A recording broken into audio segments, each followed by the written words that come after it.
इन परियों ने कैसे बदली एक इंसान की तकदीर, आइए देखते हैं। और पास वाले गांव में एक दर्जी रहता था। इसके 3 लड़के थे। दर्जी बहुत ही गरीब था। दर्जी के पास सिर्फ एक ही बकरी थी। तीनों लड़के इसी बकरी का दूध पीकर किसी तरह अपनी ज़िंदगी का गुजारा करते थे। वो बारी बारी इस बकरी को जंगल चराने के लिए ले जाया करते थे। कुछ अरसा ऐसे ही गुजर गया। जब बकरी का दूध कम पड़ने लगा तो जो बड़ा बेटा था उसने बाहर कमाने का सोचा।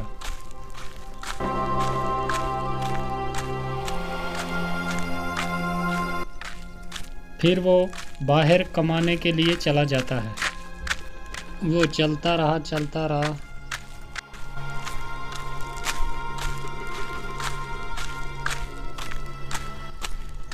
फिर उसे चलते चलते रास्ते में एक व्यापारी मिला। व्यापारी ने लड़के से पूछा, अरे भाई ज़रा सुनो तो, कहाँ जा रहे हो तुम? मैं कहीं कामकाज ढूंढने जा रहा हूँ। हमारे घर के हालात कुछ अच्छे नहीं हैं। हम 3 भाई हैं और हमारे घर में सिर्फ एक ही बकरी है जिसका दूध पीकर हम जवान हुए, और आगे ज़िंदगी का गुजारा करने के लिए हमारे पास कुछ भी नहीं है। इसलिए उन तीनों में से बड़ा भाई मैं ही हूँ उनका, तो मैं कहीं कमाने जा रहा हूँ। अरे, आपकी तो बहुत दुखी कहानी है भाई। देखो मेरे पास काम है, मैं एक व्यापारी हूँ और ख़रीदो फरोख्त का काम करता हूँ। सामान खरीदता हूँ और बेचता हूँ। क्या मेरे पास नौकरी करोगे तुम?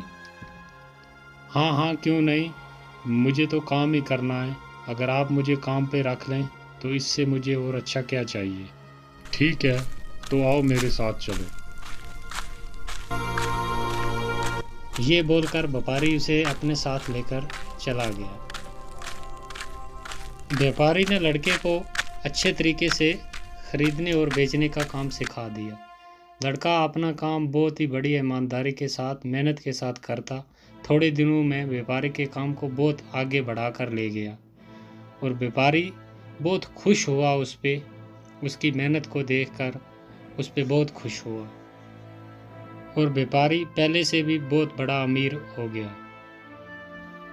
जब काम करते करते कई वर्ष गुजर गए तो एक दिन लड़के ने व्यापारी से कहा, मालिक मुझे छुट्टी चाहिए कुछ दिन के लिए, मैं अपने घर जाना चाहता हूँ।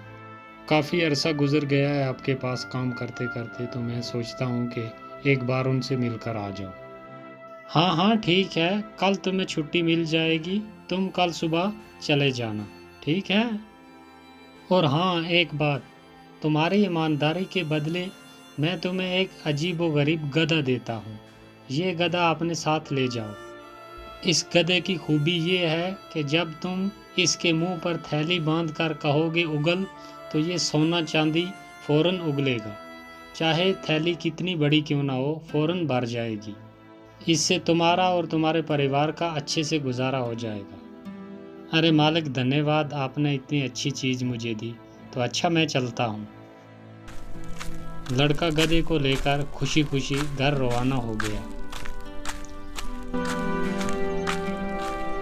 चलते चलते रात हो गई। लड़का एक जगह रुक गया और इधर उधर देखने लगा तो उसे एक मकान नज़र आया और उसने सोचा कि रात यहाँ ही रुक जाता हूँ, सुबह चला जाऊँगा।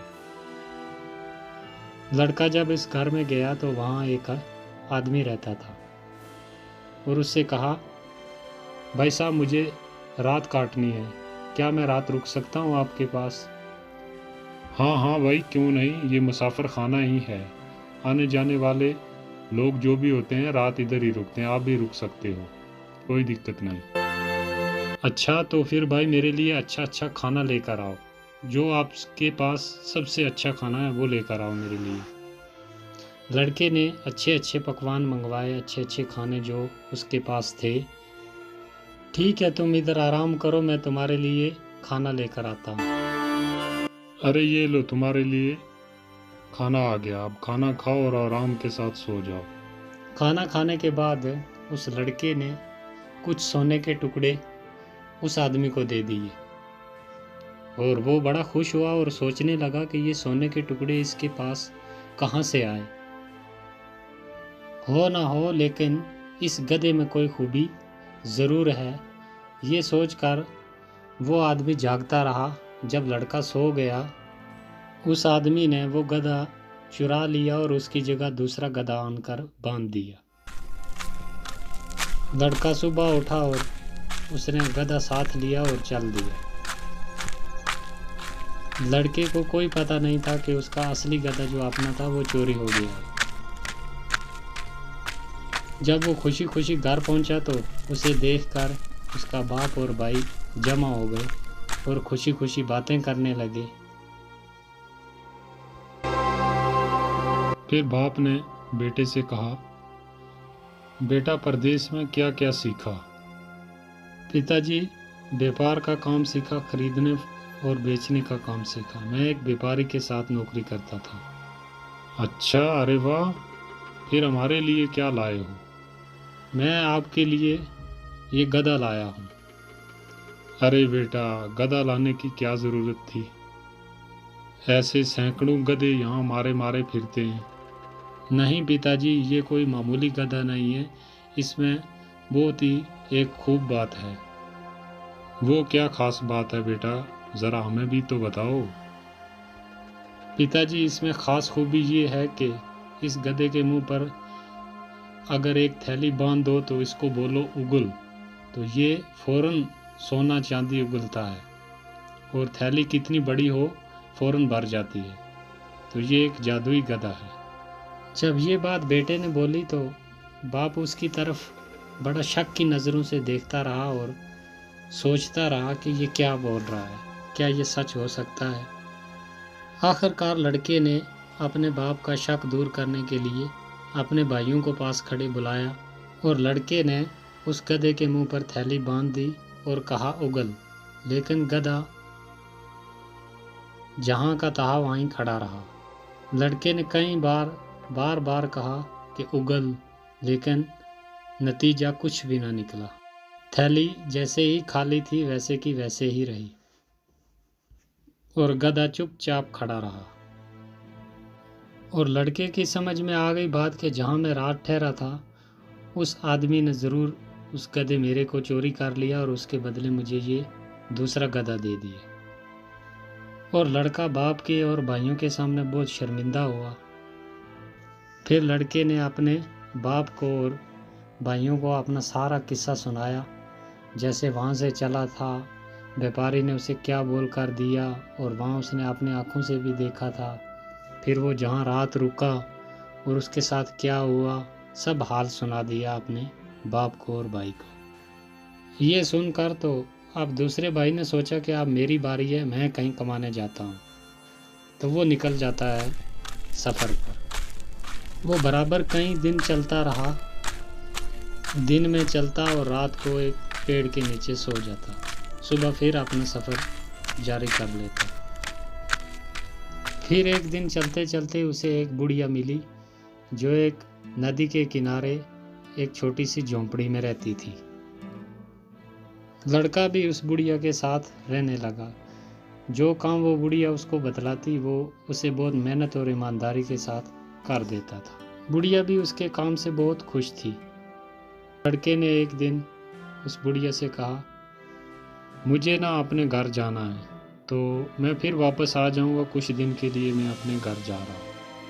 हाँ बेटा, बिल्कुल जाओ, मैं आपके काम से बहुत ही खुश हूँ, लेकिन मेरे पास सोना चांदी नहीं है तुम्हें देने के लिए। मेरे पास सिर्फ ये एक डिबिया है, ये तुम अपने साथ ले जाओ। और ये कोई मामूली डिबिया नहीं है, इसकी एक खूबी है, और इसको जब तुम कहोगे कि भर जा, और ये अच्छे अच्छे खानों के साथ भर जाएगी। चाहे आदमी कितने भी क्यों ना हो, पेट भर के खाना खा लेंगे। और तुम ये डिबिया अपने साथ लेकर जाओ। लड़का बहुत खुश हुआ और उसने वो डिबिया अपने साथ ली और चल दिया घर की तरफ। वो भी चलते चलते उसी जगह पहुंच गया जहाँ पर उसका भाई बड़ा जो था वो रात रुका था, उसी आदमी के पास। वो भी वहीं रुक गया रात गुजारने के लिए। और उस आदमी ने उससे पूछा, भाई क्या खाना खाओगे कुछ? अरे नहीं भाई, तुम तकलीफ मत करो, मैं तुम्हें खाना खिलाता हूँ, मेरे पास बहुत खाना है। तुम्हारे पास तो कुछ भी नहीं है, तुम कहाँ से खाना खिलाओगे? लड़के ने अपने पास से वही डिबिया निकाली और जैसे बुढ़िया ने बोला था वैसे ही उसने बोला जब, तो वो एकदम भर गई अच्छे अच्छे खानों से। तो जब दोनों ने मिलकर खाना खाया तो उस आदमी की फिर नज़र बदल गई। उसने कहा कि ये डिबिया मामूली नहीं, ये कोई ख़ास डिबिया है, और वो उसे छुपाने की तरकीब सोचने लगा। लड़का काफ़ी थक चुका था, खाना खाने के बाद वो सो गया, लेकिन वो आदमी जागता रहा। वह असली वाली डिबिया जो थी वो उसने चुरा ली और उसकी जगह वैसे की वैसे ही एक डिबिया रख दी। और लड़का उठा और सुबह अपनी डिबिया साथ ली और घर की तरफ चल दिया। चलते चलते वो भी खुशी खुशी जब घर पहुंचा तो उसे भी बाप भाई देखकर बहुत खुश हुए, क्योंकि वो भी कई बरस के बाद वापस आया था। फिर ढेर सारी बातें की, सफ़र में क्या कुछ हुआ सब एक दूसरे के साथ बात की उसने। आखिर उसने अपने उस डिबिया की खूबी जो थी वो बताई कि इसकी ये खूबी है, ये मामूली नहीं है, ये बहुत ख़ास डिबिया है। तो बाप ने सुनकर इनकार कर दिया कि ये भी गधे की तरह ऐसे ही निकलेगी, तुम भी बड़े भाई की तरह ऐसे ही झूठ बोल रहा है। और फिर वही हुआ जो गधे के साथ हुआ था, क्योंकि गधा भी असली नहीं था और ये डिबिया भी असली नहीं थी। तो देखकर बहुत ही परेशान हुए वो, और उसने भी अपने भाइयों से और बाप से अपना सारा किस्सा कह सुनाया, जो उसके साथ रास्ते में हुआ, कैसे बुढ़िया ने दी रात, कहाँ रुका, तो सब हाल सुना दिया। फिर तीसरा भाई सफ़र पर निकला। अब कहानी का मोड़ आया असली। लड़का एक मैदान से गुजर रहा था। असल में ये मैदान परियों का था। रंग बिरंगे फूल चारों तरफ खिले हुए थे, हरी हरी घास सब्ज मखमल की तरह फैली हुई थी। बीच बीच में नदियाँ भी बह रही थी और हवा खुशबू में बसी हुई थी। लड़का थोड़ा आराम करने के लिए ठहर गया वहाँ पर। हवा की मस्त खुशबू ने आँखों में नींद भर दी और वो जल्दी एक फूल के नीचे सो गया। लड़का अभी सोया ही था कि नीलम परी जो उस फूल पर रहती थी वो उतरी और लड़के को हवा में उड़ा ले गई। दूसरे दिन लड़के ने अपने आप को बहुत ही घने जंगल के बीच पाया। वो कहाँ है या कैसे आया, अभी इन बातों को सोच ही रहा था कि सारा जंगल तरह तरह की आवाज़ों से गूंज उठा और देखते ही देखते एक लाल रंग की रोशनी पूरे जंगल पर फैल गई। और लड़का बहुत परेशान हुआ और बार बार सोचा, लेकिन उसे कुछ समझ ना आया। इतने में उसके कानों में एक बहुत ज़ोरदार आवाज़ आई और फिर से सारा जंगल नीले रंग में रंग गया। उस आवाज़ को सुनकर लड़का घबरा गया और एक तरफ भागा। उसके भागने पर जंगल की सब परियां हंस पड़ी।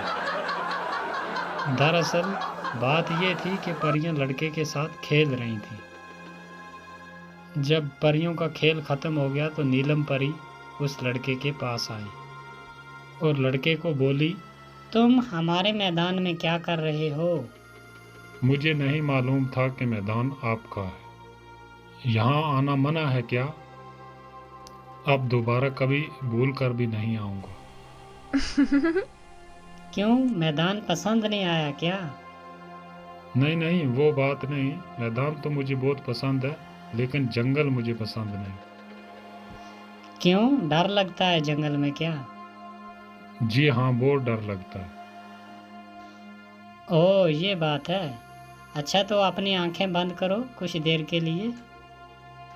और इधर लड़के ने जैसे ही अपनी आंखें बंद करी, नीलम परी ने अपना आंचल लहराया और सारा जंगल जो था वो मैदान में तब्दील कर दिया। और लड़के ने आंखें खोली और उस मैदान को देखकर उसकी जान में जान आई। और फिर जब लड़के को थोड़ा होश आया तो फिर नीलम परी ने उससे पूछा, तुम कौन हो और कहाँ जा रहे हो? यहाँ तक कैसे पहुँचे?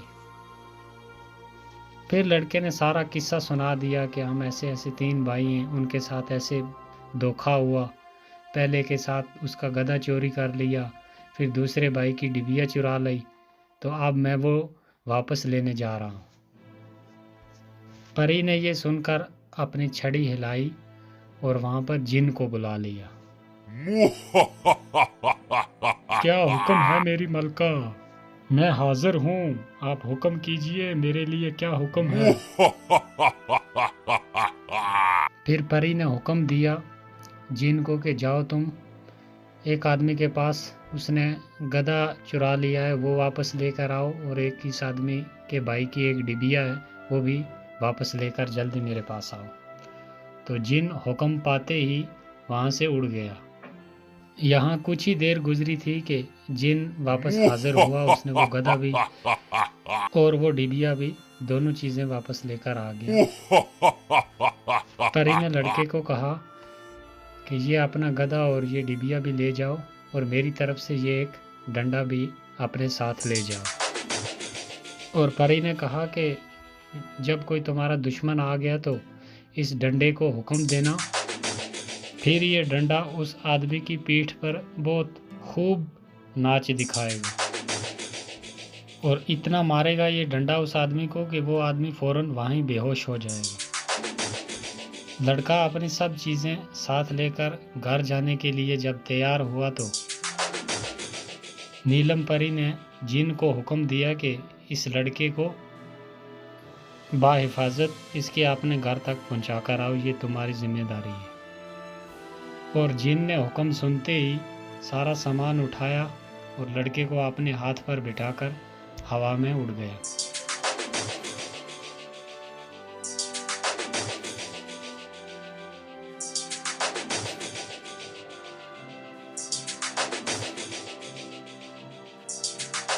जब सारा सामान लेकर घर पहुंचा तो घर वाले भी बहुत खुश हुए, और वो भी उसके आगे अपनी खुशी खुशी ज़िंदगी गुजारने लगे।